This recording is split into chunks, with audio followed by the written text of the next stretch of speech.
اور جس سے بہت سی بیماریاں آتی ہیں. اس پہ اب تحقیق بھی ہو رہی ہے پیراسائیکالوجی میں کہ نظر سے جو ریز اٹھتی ہیں وہ انسان کے جسم میں، یعنی نیگیٹو ریز جو خاص طور پر آتی ہیں، حسد کی نظر ہوتی ہے جیسے، تو وہ آ کے ایک ریئیکشن کرتی، کیمیکل ریئیکشن ہوتا ہے اس کی وجہ سے بلڈ میں، جس سے کچھ بیماریاں پیدا ہوتی ہیں.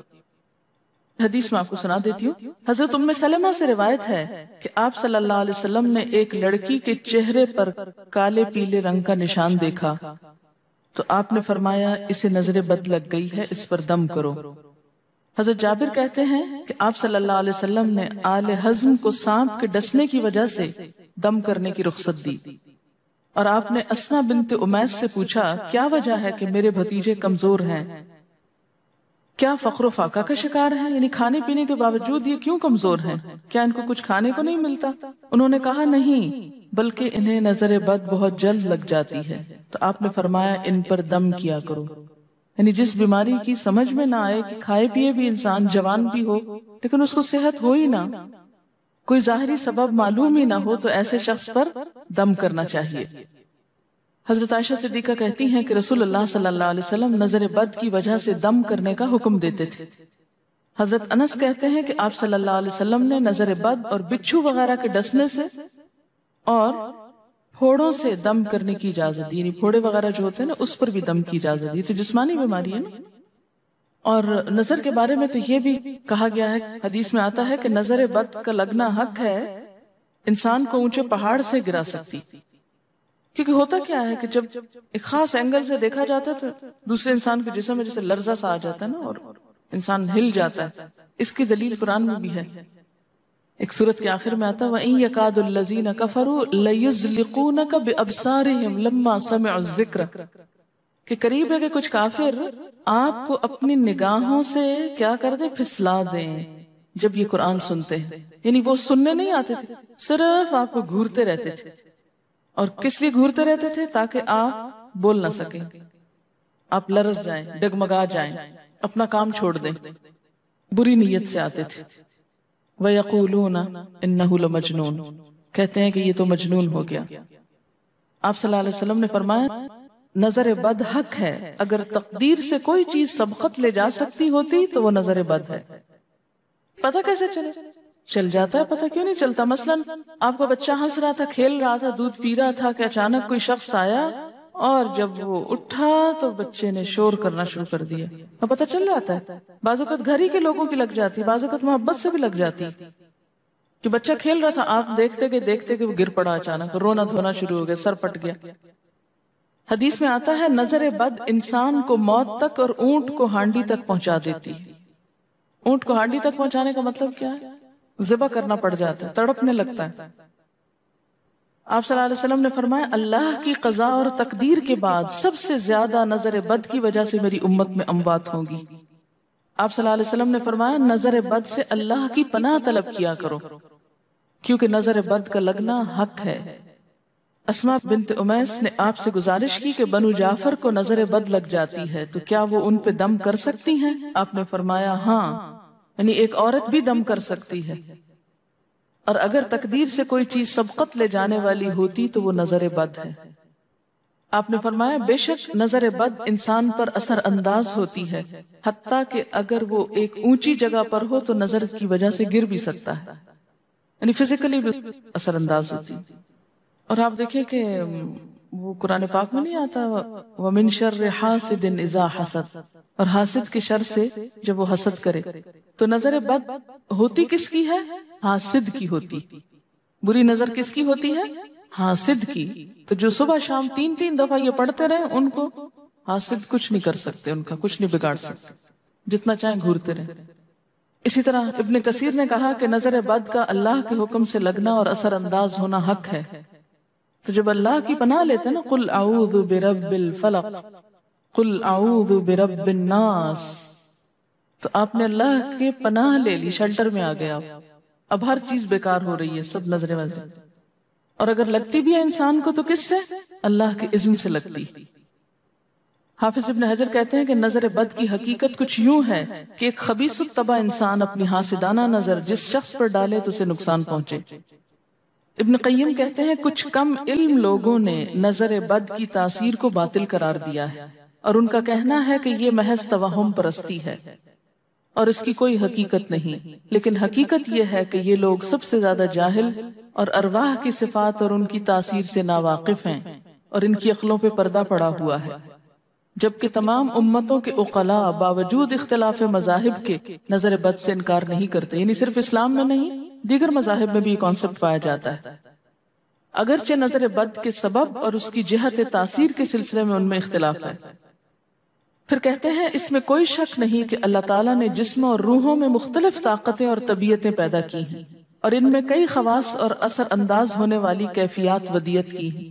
آپ دیکھیں کہ لو چلتی ہے تو اثر نہیں ہوتا، اس کا بھی تو اثر ہوتا ہے نا، حالانکہ وہ نظر نہیں آ رہی ہوتی، اور کسی عقل مند کے لیے ممکن نہیں کہ وہ جسموں میں روحوں کی تاثیر سے انکار کرے، کیونکہ یہ چیز خود دیکھی اور محسوس کی جا سکتی ہے، اور آپ دیکھ سکتے ہیں کہ ایک شخص کا چہرہ اس وقت انتہائی سرخ ہو جاتا ہے جب اس کی طرف وہ انسان دیکھتا ہے جس کا وہ احترام کرتا ہے، اور اس سے شرماتا ہو، اور اس وقت پیلا پڑ جاتا ہے جب اس کی طرف ایک ایسا آدمی دیکھتا ہے جس سے وہ ڈرتا ہو، یعنی جس سے آپ ڈرتے ہیں وہ آپ کو دیکھے تو آپ کا رنگ پیلا ہو جاتا ہے۔ فرمایا یہ سب کچھ روحوں کی تاثیر کی وجہ سے ہوتا ہے، اور چونکہ اس کا تعلق نظر سے ہوتا ہے اور اس لیے نظر بد کی نسبت آنکھ کی نظر کی طرف کی جاتی ہے، حالانکہ آنکھ کی نظر کچھ نہیں کرتی، یہ تو روح کی تاثیر، یعنی نظر یہ نظر نہیں ہے صرف، بلکہ اندر سے روح یا احساسات ہیں جو ٹرانسفر ہوتے ہیں۔ آپ دیکھیں کہ محبت کی نظر کیا اثر نہیں کرتی، کرتی ہے نا، اسی طرح نفرت کی، غصے کی، اور آپ کے چھوٹے بچے خاص طور پہ نظروں کو بہت پہچانتے ہیں۔ آپ نے دیکھا ہوگا کہ بچے کچھ لوگوں کے پاس فوراً چلے جاتے ہیں اور کچھ لوگوں کے پاس نہیں جاتے۔ بچوں کی مثال اس لیے دے رہی ہوں کہ وہ معصوم ہوتے ہیں نا، ان کو کسی نے سکھایا پڑھایا نہیں ہوتا کہ ادھر جاؤ اور ادھر نہ جاؤ، اور اگر آپ سکھائیں پڑھائیں بھی تو پھر بھی وہ اپنی مرضی کرتے ہیں، آپ کی نہیں مانتے، تو وہ ایک طرح سے بہترین جج ہوتے ہیں۔ بعض لوگوں کو دیکھ کے بچے رونے لگتے ہیں، بعض کو دیکھ کے مسکرانے لگتے ہیں، یہ ایسا کیوں ہوتا ہے؟ اچھا، اسی طرح اگر کوئی شخص کانسٹنٹلی آپ کو دیکھ رہا تو آپ کانشیس ہو جاتے ہیں، آپ ٹھہر نہیں سکتے۔ اسی طرح اگر کوئی سٹیئر کر رہا ہو تو اس کی نظروں سے بعض اوقات خوف بھی آنے لگتا ہے۔ اللہ نے کیسی کیسی طاقتیں انسان کو دی ہیں، سلطان النصیرہ۔ اچھا، پھر لکھتے ہیں کہ روحیں اپنی طبیعتوں، طاقتوں اور کیفیتوں اور اپنے خواص کے اعتبار سے مختلف ہوتی، سو حسد کرنے والے انسان کی روح واضح طور پر اس شخص کو اذیت پہنچاتی ہے جس سے حسد کیا جاتا ہے۔ ویسے بھی تو آپ دیکھیں نا، وہ رویے ایک دم آپ پہچان لیتے ہیں۔ یہی وجہ ہے کہ اللہ تعالیٰ نے حاسد کے شر سے پناہ طلب کرنے کا حکم دیا ہے۔ حاسد کی تاثیر ایک ایسی چیز ہے جس سے وہی انکار کر سکتا ہے جو حقیقت انسانیت سے خارج ہو۔ جنوں کی نظر بھی لگتی، یہ میرا قول نہیں ہے، حدیث ہے۔ حضرت ابو سعید خدری سے روایت ہے کہ رسول اللہ صلی اللہ علیہ وسلم جنات اور انسانوں کی نظر بد سے پناہ مانگتے تھے، یعنی آپ جو پناہ مانگتے تھے بری نظر سے، وہ انسانوں کی بھی اور جنوں کی بھی۔ پھر جب معوذتین الفلق اور الناس نازل ہوئیں تو آپ انہی کو پڑھتے اور باقی دعائیں آپ نے چھوڑ دی تھی، یعنی قل اعوذ برب الفلق، قل اعوذ برب الناس، پھر سب چیزوں کے شر سے بچنے کے لیے کافی۔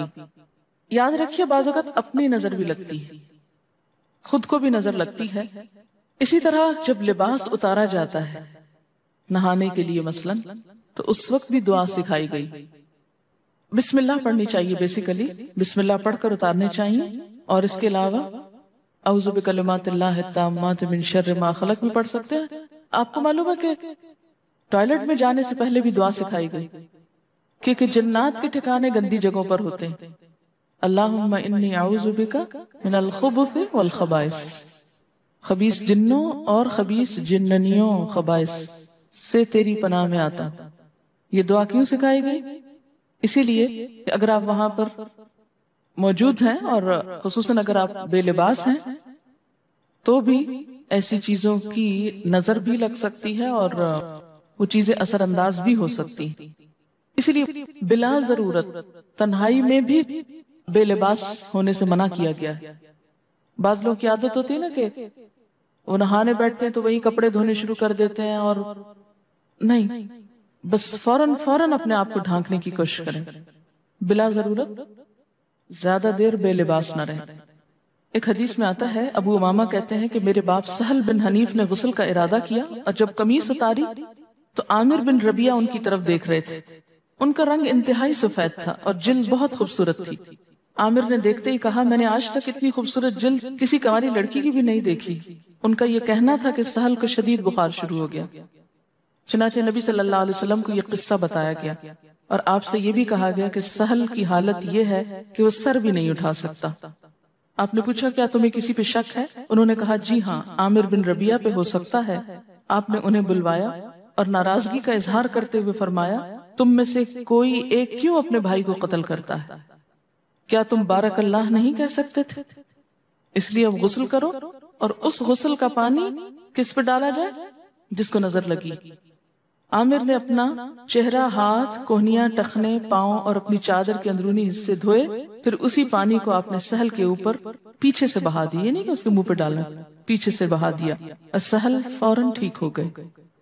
اس کا طریقہ بتایا گیا اس غسل کا۔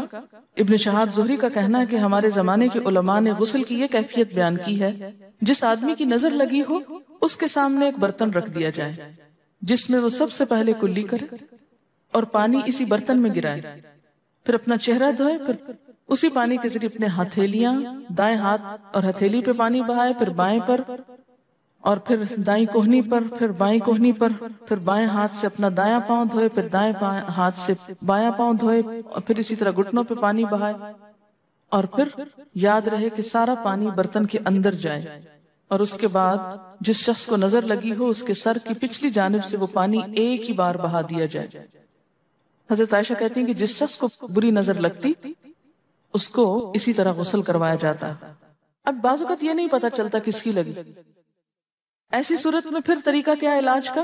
مریض کے سر پہ ہاتھ رکھ کر یہ دعا پڑھی جائے، بسم اللہ ارقیک من کل داء یؤذیک من کل نفس او عین حاسد اللہ یشفیک بسم اللہ ارقیک۔